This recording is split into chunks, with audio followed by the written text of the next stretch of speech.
The phone rang. It was an ordinary sound, one that had filled my house thousands of times before. For the toaster oven beeping, for the kettle whistling, for the television playing to an empty room. But this was different. This was the old landline, the one with the coiled cord and the heavy receiver.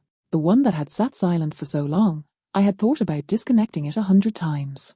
It was a relic, a monument to a past life. And on a Tuesday evening, at precisely 7:13 p.m., it came to life. My heart did not leap. It did not flutter with anticipation.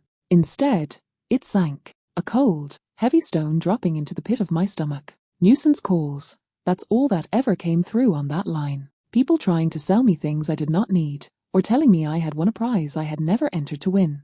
I almost didn't answer it. My hand hovered over the receiver, the shrill ring feeling like an accusation in the quiet of my kitchen. But habit, that stubborn ghost, made me pick it up. "Hello," I said, my voice sounding thin and tired even to my own ears. There was a pause on the other end, a hollow, echoing silence that was filled with the faint sound of breathing. It was the kind of silence that was alive. It was the kind of silence that held a person in it. I was about to hang up, to label it another prank, when the silence broke. "Mom?" The word was so soft, so tentative, it was almost swallowed by the static of the line. But I heard it. That one syllable, that single word, crashed into me with the force of a physical blow. It was a word I had forbidden myself from hoping to hear ever again. A word that had become a secret, painful prayer I no longer had the courage to utter. My knees felt weak. I leaned heavily against the kitchen counter, the cool laminate a stark contrast to the sudden heat in my cheeks. It was his voice. There was no doubt in my mind. It was deeper now, rougher around the edges, aged by 7 long years. But beneath the weariness, it was him. It was my son, Leo. The sound of his voice unlocked a vault inside me, a vault I had kept sealed shut with sheer will and a daily dose of quiet despair. Memories, sharp and vivid, flooded my mind, threatening to pull me under. I could not speak. My throat had closed up, sealed tight by a 7-year-old dam of unshed tears and unspoken words. All I could do was listen to the sound of his breathing, a sound I had replayed in my dreams 1,000 times. The sound of my child, somewhere out there in the world, on the other end of a telephone line. "Mom?" he said again, a little stronger this time, laced with a fear that he had called too late. "Are you there?" I took a sharp, ragged breath, forcing air into my lungs. I had to say something. Anything. But what do you say to a ghost who has suddenly found his voice? What are the right words when all the words you've practiced for this moment have turned to dust? "Leo?" I finally whispered. His name felt foreign on my tongue, a sacred and forbidden relic I was finally allowed to touch. "Is it really you?" Another pause. I could hear him swallowing hard. I could almost see him, his brow furrowed, his hand running through his hair the way he always did when he was nervous. "Yeah," he said, his voice thick with an emotion I was afraid to name. "It's me. I didn't know if you'd still have this number." "I kept it," I said, the words tumbling out in a rush. "I always kept it, just in case. Just in case you called." I didn't say that part, but it hung in the air between us, a silent, aching truth spanning hundreds of miles and thousands of lonely days. The line hummed with all the things we weren't saying. The years of silence were a living, breathing entity on the call with us. It was a chasm we were both standing on the edge of, afraid to take the first step across for fear of falling. He called. After all this time, he called. And in that simple, world-shattering act, the carefully constructed walls around my heart, the walls that had kept me functioning, began to crumble into nothing. Leo was always a child of quiet intensity. He wasn't loud or boisterous like the other boys on our street. He would spend hours in his room, building elaborate cities out of Lego, his small face a mask of concentration. He had his father's eyes, a warm, gentle brown, and my unruly hair that refused to lie flat no matter how much he brushed it. His laughter was my favorite sound in the world. It wasn't a giggle, but a full, deep-bellied chuckle that seemed too big for his small frame. He saved that laugh for special moments, for a perfectly executed joke or a surprise ice cream treat. It was a treasure. His father, Michael, was a good man, practical, steady, with hands that could fix anything from a leaky faucet to a broken heart. He was the anchor of our small family. He worked as a mechanic, coming home with grease under his fingernails and a tired smile on his face. He would scoop Leo up as soon as he walked through the door, swinging him around until they both collapsed in a dizzy, laughing heap on the living room floor. Our house was filled with that sound. Laughter. The smell of Michael's workshop, of oil and metal, and the scent of my cooking from the kitchen. It was a small, simple world, but it was ours, and it was full of love. I remember the small things. Saturday morning pancake breakfasts, where Leo would insist on adding chocolate chips in the shape of a smiley face. The way he would crawl into our bed during a thunderstorm, his small body trembling, and I would hold him until he fell back asleep. Teaching him to ride his bike on our quiet cul-de-sac, my hand on the back of the seat, his wobbling confidence, and the triumphant shout when he realized I had let go and he was riding on his own. I'm doing it. Mom. Look, I'm doing it. Those were the golden years. The years I thought would never end. Michael's diagnosis changed everything. It was pancreatic cancer. Fast, aggressive, and merciless. It stole the strength from his sturdy hands and the light from his kind eyes within months.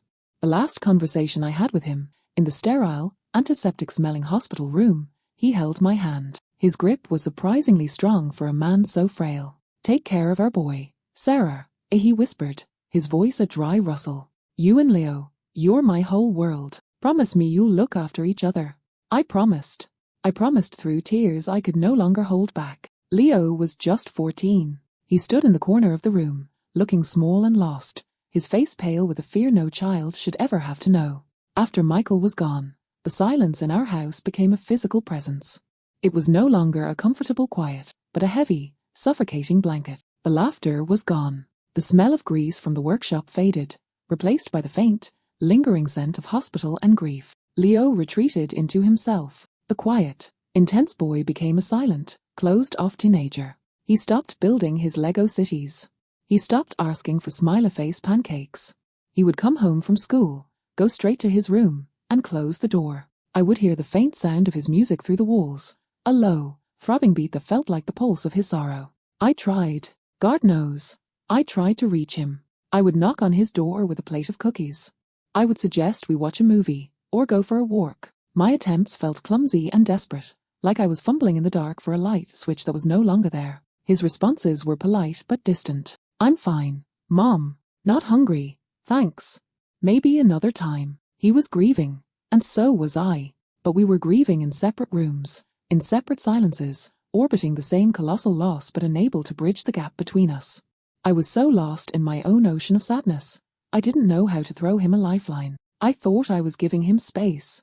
I realize now, I was just leaving him alone. High school was a difficult time. His grades, once solid, began to slip. He started hanging out with a different crowd, kids who wore their disaffection like a badge of honor. I would lie awake at night, waiting for the sound of his key in the lock, my anxiety a tight knot in my chest. When we did talk, it often turned into an argument. They were never about big things. They were about curfews, about his messy room, about the tone of his voice. They were about everything except the one thing that was truly wrong, the gaping hole where his father used to be. I see now that I was too strict, too fearful.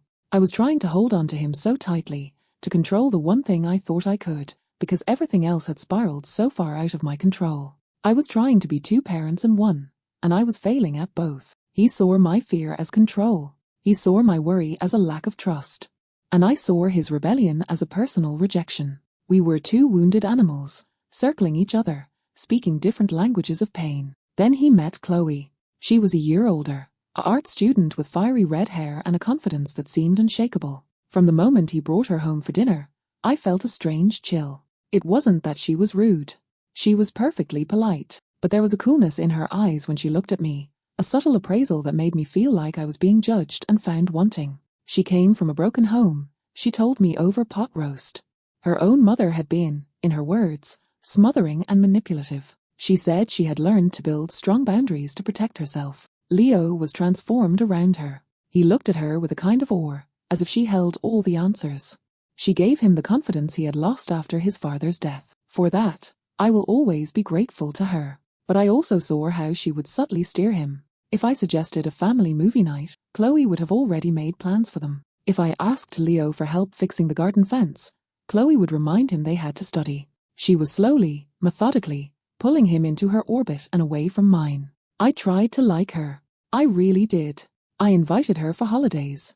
I remembered her birthday. But every overture I made felt like it hit an invisible wall. She saw me not as a grieving widow and mother, but as a threat, a competitor for Leo's affection.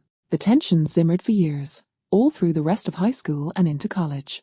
Leo went to a local university, living at home to save money. But he was never really at home. He was with Chloe. Our conversations became even more transactional. I'll be late. I need money for books. Did my laundry get done? The house felt emptier than ever. I was a ghost in my own home, tending to the shell of the life we once had. I missed my husband. I missed my son. And I felt, with a certainty that grew with each passing day, that I was losing him forever. The big fight didn't happen out of the blue.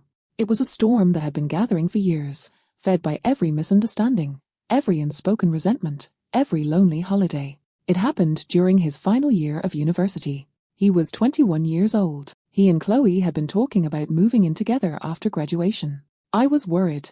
They were so young, and their entire relationship seemed built on a shared sense of opposition to the outside world, with me cast as the primary antagonist. They came over for dinner one night. I had made his favorite, lasagna, hoping the familiar comfort food would soften the edges. The conversation was stilted, as usual. We talked about his classes, about the weather, about anything that wasn't important. Then, over apple pie, Chloe dropped the news. It was delivered not as a joyful announcement, but as a statement of fact. Leo and I have found an apartment, as she said, taking a sip of water. We signed the lease next week. It's in the city, about an hour away.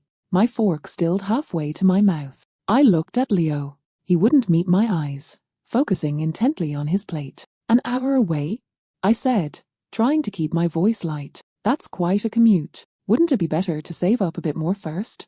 You're welcome to stay here until you're more settled. It was the wrong thing to say. I knew at the moment the words left my mouth. Chloe's lips tightened into a thin line. We're not children, Sarah, as she said, her tone cool. We don't need your permission. We've decided. I wasn't saying you needed permission, I replied, my own defensiveness rising. I'm just thinking practically. Rent is so high in the city. And Leo hasn't even found a job yet. He will, Chloe said, with a finality that brooked no argument. She placed her hand over Leo's on the table. It was a possessive gesture. We'll be fine. We don't need to be supervised. The word as supervised felt like a slap. Is that what you think this is? I asked, my voice trembling slightly. Supervision?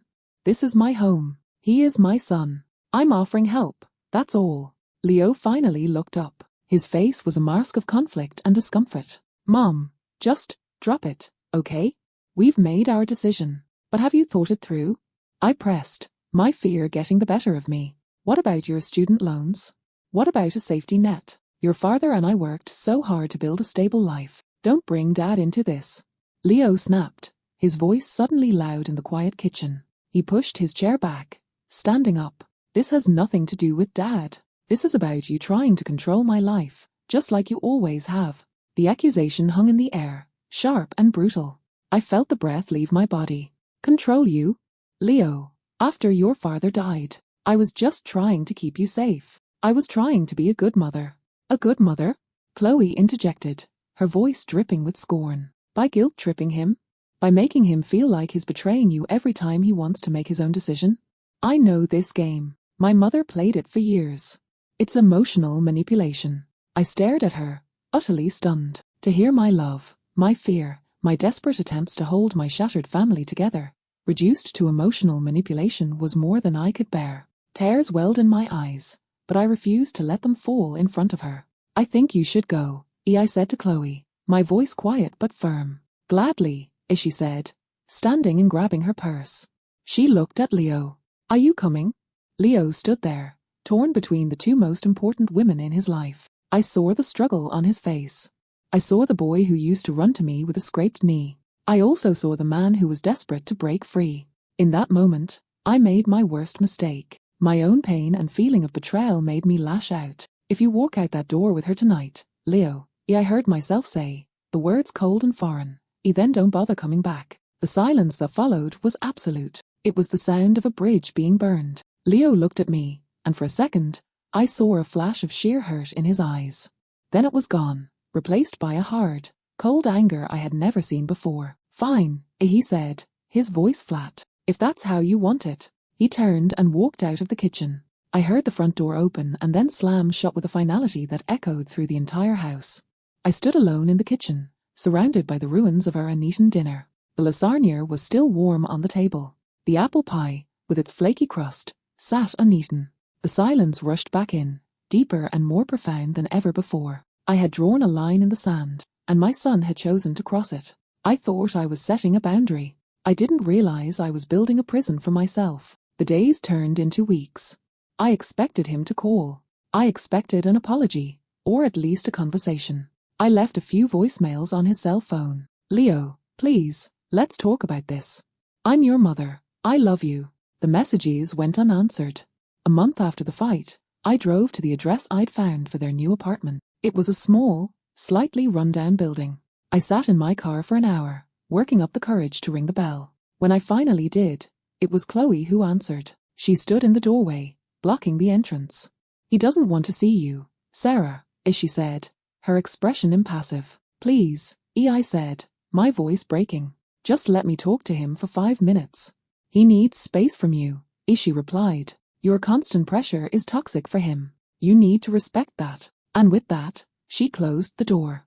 I stood on the concrete step, feeling a humiliation so complete it made me physically ill. I had become the cliché, the meddling mother-in-law, shut out of her own child's life. I went home. The hope that had flickered inside me for weeks finally died, extinguished by the slam of that apartment door. The silence was no longer just an absence of sound. It was a presence. It was my companion. It sat with me at the dinner table. It watched television with me in the evenings. It slept in the empty room down the hall. I had lost my husband, and now, by my own stubborn hand, I had lost my son. The promise I made to Michael felt like a curse I had failed to fulfill. I had not taken care of our boy, and I had not taken care of myself. We were not looking after each other. We were lost to each other. And so, the years began to pass. The first year was the hardest. Every holiday was a fresh wound. His birthday, Christmas, the anniversary of Michael's death. I would buy him a card, write a long, heartfelt message, and then tear it up, knowing he wouldn't want it. I kept track of him in the only way I could, through social media. His profile was private, but Chloe's was not. Through her posts, I saw the milestones of the life I was not a part of. I saw pictures of them on a beach vacation. Leo looked tanned and happy, his arms slung around Chloe's shoulders. There was a photo of them at a graduation party, his graduation. He had gotten his degree, and I hadn't been there to see him walk across the stage. I cried for a whole day after seeing that picture. The pain was a physical ache, a constant, low-grade fever of regret. I saw when they got a dog, a scruffy little terrier. I saw when they moved to a nicer apartment. I was a ghost, haunting the edges of my son's life, watching it unfold from a silent, painful distance. I went through the motions of living. I went to work. I paid my bills. I tended my garden, but my heart wasn't in any of it. The house was a museum of a life that no longer existed. Leo's old room remained exactly as he left it. I would sometimes go in and just sit on his bed, running my hand over the faded quilt, looking at the posters of bands he no longer listened to. It was my shrine to my own failure. The second year, the third, the fourth, they blurred together. The sharp, stabbing pain of the initial separation gradually dulled into a constant, heavy weight of sadness. It was just a part of me now, like the color of my eyes or the sound of my voice. I learned to live with the emptiness. I filled my time with small activities. I joined a book club. I volunteered at the local library. I tried to build a life that didn't revolve around the silence in my house. But it was a performance. I was playing the part of a woman who was okay, while inside, I was still the mother standing in the kitchen, watching her son walk away. In the 7th year, something shifted. It was a slow, dawning realization that came not with a bang, but with a whisper. I was getting older. My hair was more grey than brown. My knees ached when it was about to rain. The future, which had once seemed like an endless stretch of time, now felt finite. The thought of dying without ever making things right with Leo became my greatest terror. It was a fear greater than the fear of his rejection. The pride and the pain that had kept me frozen for so long began to feel like a ridiculous, wasteful indulgence. The catalyst was a dream. It was so vivid it felt more like a memory. I dreamt I was in the kitchen of our old house, the one we lived in when Michael was alive. Leo was a little boy, maybe 6 years old. He was trying to reach a glass from the high cupboard. "I can get it myself, Mom," he insisted, standing on his tiptoes. I was watching him, my heart swelling with a love so fierce it took my breath away. Then, in the way of dreams, he was gone. I was alone in the kitchen. I woke up with a start, the feeling of that immense, unconditional love still clinging to me, followed immediately by the crushing weight of our estrangement. I lay in the dark, tears streaming down my temples and into my hair. I had loved that little boy with every fibre of my being. Where had that mother gone? When had I become so rigid, so afraid? I realized that in my grief for Michael, I had tried to mold Leo into a replacement for the stability I had lost. I had been unfair. I had been wrong. The fight wasn't about the apartment. It was about a lifetime of my fear clashing with his need to become his own man. And I had chosen the worst possible moment to finally put my foot down. That morning, I went into Leo's old room. I hadn't been in there for months. I opened the closet. His old clothes still hung there. On the top shelf was a showbox. I pulled it down. Inside were not shoes, but memories. A dried-out sea star from our one trip to the coast. A bundle of his elementary school report cards. And at the bottom, a folded piece of construction paper. I opened it. It was a card he had made for me for Mother's Day when he was 7. On the front, he had drawn a lopsided heart with crown. Inside, in his messy, child's handwriting, it read, "Ear to the best mom in the world. I love you to the moon and back. Love, your Leo." I held that card to my chest and sobbed. I sobbed for the little boy who thought I was the best mom in the world. I sobbed for the young man I had driven away with my own inability to let go. And I sobbed for the 7 years of silence that I had allowed to happen. The dam finally broke. All the grief, the regret, the love I had locked away came pouring out. I knew what I had to do. The fear of reaching out was now smaller than the fear of dying with this regret. I spent the next week writing a letter. I wrote draft after draft, trying to find the right words. I didn't want to blame him. I didn't want to blame Chloe. I didn't want to make excuses. I just wanted to take responsibility. The final version was short. It wasn't everything I wanted to say, but it was the truest thing I could write. My dearest Leo, I am writing this not knowing if you will ever read it. I just need to say it. I am so sorry. I am sorry for the pain I caused you. I am sorry for not listening better. I am sorry for letting my own fear and grief get in the way of being the mother you needed. Losing your father broke me in ways I never understood, and I am sorry that you had to bear the weight of that. There is not a day that goes by that I don't think of you and love you. I am so proud of the man you have become, even from a distance. If you ever find it in your heart to forgive me, I am here, always. With all my love, Mom. I didn't ask for anything. I didn't demand a response. I simply put the letter in an envelope, addressed it to the last apartment I had for him, and mailed it. I released it like a message in a bottle, thrown into a vast, uncaring ocean. I had no hope that it would find him. I had no hope that it would change anything. But I had done it. I had broken my side of the silence. And for the first time in 7 years, I felt a small, fragile sense of peace. I had admitted my fault to the universe. Whatever happened next was out of my hands. And then, 3 weeks later, the phone rang. Sitting in my kitchen, listening to his voice say, "Mom," after all that time, the world tilted on its axis. The 7 years of silence, the mountain of pain, it all condensed into that single, breathless moment. "Leo?" I whispered. "Is it really you?" "Yeah," he said, his voice thick. "It's me. I got your letter." He got it. The message in the bottle had washed up on his shore. I closed my eyes, a fresh wave of tears spilling over. "You did?" "I did," he said. There was another long pause, but this one felt different, less hostile, more weighted with shared emotion. I've read it every day since it arrived. I couldn't form a sentence. All I could manage was a choked sob. "Mom, don't cry," he said, and his own voice cracked. "Please don't cry. I'm the one who should be. I'm so sorry. I'm so sorry." Hearing him apologize shattered me completely. "No, Leo, no. It was me. I was wrong. I said a terrible thing to you. I told you not to come back. I have regretted those words every single day. We both said things we didn't mean," he said, and I could hear him struggling to compose himself. "Well, maybe we meant them in the moment, but we were both so angry and so hurt." "Yes," I agreed, my voice a whisper. "We were." He took a deep, shuddering breath. "After Dad died, it was so hard, and I felt like you were trying to be him and be you, and there was no room for me to just be me, to be sad, to be angry, to mess up. I felt like I had to be perfect for you, to make up for the fact that he was gone. And when I couldn't be, I just shut down." His words were a key, unlocking an understanding I had been searching for years. I had never seen it from that angle. I was so busy trying to hold everything together, I never realized I was suffocating him with my expectations. And Chloe, he continued, hesitantly. She saw how much I was struggling. She became my escape, my rebellion. She gave me the courage to push back. But Mom, she's not. We're not together anymore. The news was a shock. In all my imagined scenarios of this conversation, they were still a unit. Oh, Leo, I'm sorry. Don't be, he said, and there was a new maturity in his tone. It's been over for a year. It wasn't a healthy relationship. It was built on us being against the world, and especially against you. When we didn't have that common enemy anymore, we didn't have much left. She was very controlling, in ways I didn't even see at the time. She isolated me from a lot of people, not just you.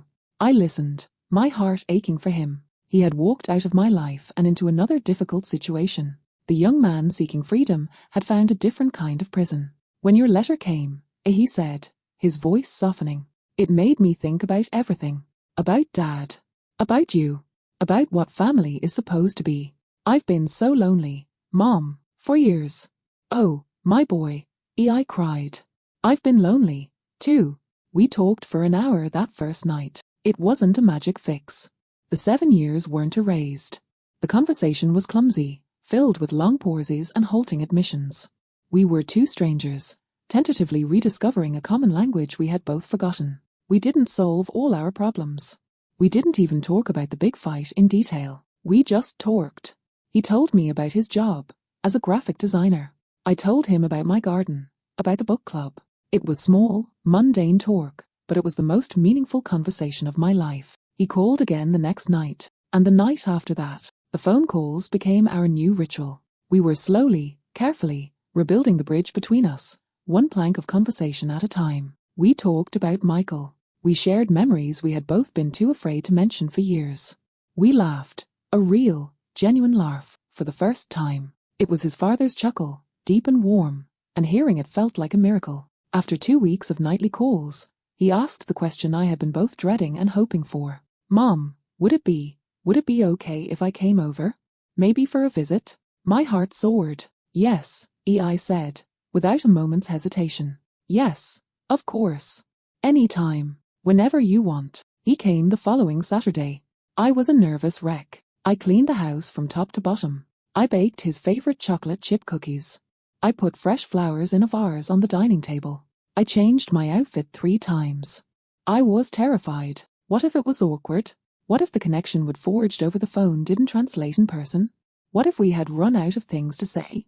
When the doorbell rang, my stomach did a somersault. I took a deep breath, smoothed down my shirt, and walked to the door. I opened it, and there he was. My son, 7 years older. He had filled out, no longer the lanky young man but a solid, grown man. There were fine lines around his eyes that hadn't been there before. His hair was shorter, but his eyes, they were the same. Michael's warm, brown eyes, looking at me with a mixture of hope and apprehension. He was holding a small pot with a flowering plant. For a long moment, we just stood there, looking at each other. The years fell away, and I saw the little boy, the teenager, the angry young man, and the weary adult, all in one face. Hi, Mom, he said, his voice soft. Hi, Leo, I whispered. And then I opened my arms. He stepped forward, and he hugged me. It was a real hug, not a stiff, polite one. He wrapped his arms around me and held me tight, burying his face in my shoulder. I held him just as tightly, feeling the solid reality of him, breathing in the familiar, yet new, scent of my son. We stood there on the doorstep, holding each other, and we cried. We cried for the 7 lost years. We cried for Michael. We cried for the pain we had caused each other. And we cried for the sheer, overwhelming relief of being found. He came inside. The awkwardness I feared never materialized. It felt, or natural. He walked through the house, a quiet wonder on his face. It looks the same, he remarked, running a hand over the back of the sofa. Some things don't need to change, I said. We sat at the kitchen table, the same table where we had our last terrible fight, and we ate cookies and drank tea. We talked for hours. We didn't rehash the old arguments. We talked about the present. We talked about the future. He told me about his plans, his dreams that were now his own. I told him about my life, my small triumphs and worries. It was a new beginning, built on the foundation of our shared past, but not trapped by it. He saw the showbox of memories on the counter, where I had left it after my breakdown. He opened it, a slow smile spreading across his face as he sifted through the contents. When he found the card, the best mom in the world card, he looked up at me, his eyes glistening. "You kept this?" he asked, his voice thick with emotion. "I kept everything, Leo," I said softly. "I always did." That was 6 months ago. Leo and I are still finding our way. It's not a fairy tale where everything is instantly perfect. We are different people than we were 7 years ago. We have scars.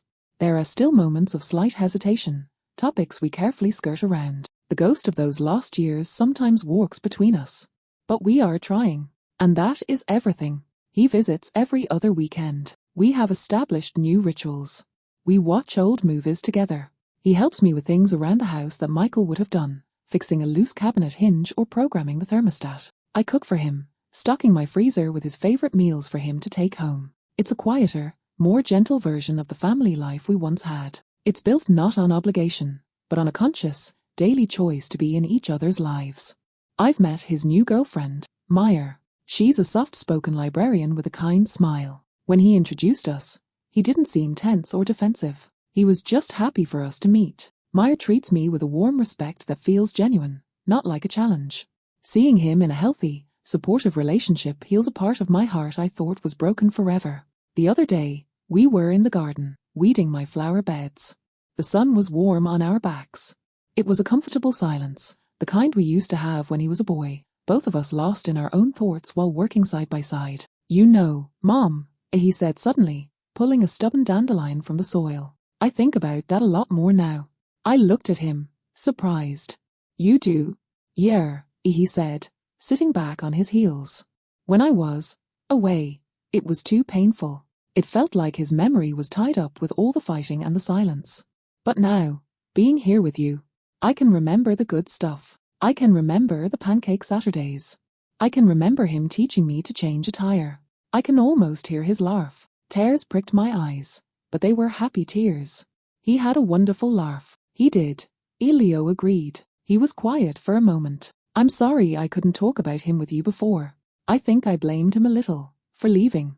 And I blamed you for staying." The honesty of his words took my breath away. It was the final piece of the puzzle. His grief had been a tangled knot of anger, and I had been the closest target. "We all grieve in our own way, Leo," I said softly. "There's no right or wrong. I wish I had been strong enough to help you with yours, instead of getting so lost in my own." "We can't change the past, Mom," he said, echoing my own thoughts from months before. "We can only learn from it. And we have. We have learned that love is not a cage. It shouldn't be about control or fear. Love is an open hand, not a clenched fist. It's about letting the people you love be who they are, even if it means they make choices you don't understand. It's about trusting the bond you share enough to survive distance and disagreement." I learned that being a parent doesn't stop when your child turns 18. The job description just changes. It changes from manager to consultant, from protector to supporter. And I was a slow learner. I held on to the old job description for far too long, and it cost me precious time. But I also learned about forgiveness. Forgiving Leo for walking away was the easy part. Forgiving myself has been the real journey. It's a journey I'm still on. I have to remind myself daily that I did the best I could with the broken tools I had at the time. Grief is a terrible counselor. It gives bad advice. It makes you build walls when you should be building bridges. That phone call, 7 years in the making, didn't just give me back my son. It gave me back myself. It pulled me out of the stagnant pool of my own sorrow and forced me to engage with life again. The silence in my house is no longer a heavy blanket. Now, it's just quiet. A peaceful quiet, filled with the anticipation of his next visit, the memory of his laughter, the echo of his voice saying, "Hi, Mom." I still have the voicemail from that very first call. I saved it. Sometimes, when I'm feeling a little low, I play it. I listen to that tentative, breathless mom, and I remember the seismic shift it caused in my world. It is my reminder that it is never too late. It is never too late to say you're sorry. It is never too late to love. It is never too late to be brave. The other lesson, the one that sits deep in my bones, is about the fragility of time. We think we have so much of it. We waste it on pride, on anger, on silence. We think there will always be a tomorrow to make things right, but tomorrow is not a promise. The only time we truly have is now. The only words that matter are the ones we say today. The only love that counts is the love we show in this very moment. My story doesn't have a perfectly neat ending. Our story is still being written, Leo's and mine. It has a new chapter now, one filled with second chances and hard-won grace. It is more precious to me because of what we lost. You don't truly know the value of light until you've sat in the darkness for a very long time. So, if you are out there, listening to this, and you have a silence in your own life, a parent, a child, a friend, I am not here to tell you what to do. Every story is different. Every pain is unique. But I am here to tell you that the risk of reaching out, the terror of being rejected, is nothing compared to the certain, slow death of a silence that stretches into years. Nothing is heavier than the weight of words you never said. Pick up the phone. Write the letter. Make the first move. You might be surprised. The person on the other end of that silence might be just as lonely, just as regretful, as you are. They might be waiting for a sign, a reason to hope. Be that reason, even if it's hard, especially because it's hard. As for me, I am sitting in my garden, watching the evening light fade. The flowers are in bloom. In a little while, my phone will ring. I know it will. And I will answer it, and I will hear his voice. And we will talk about nothing and everything. And in that simple, ordinary act, I will find my extraordinary happiness. I have my son back. And in finding him, I found my way home.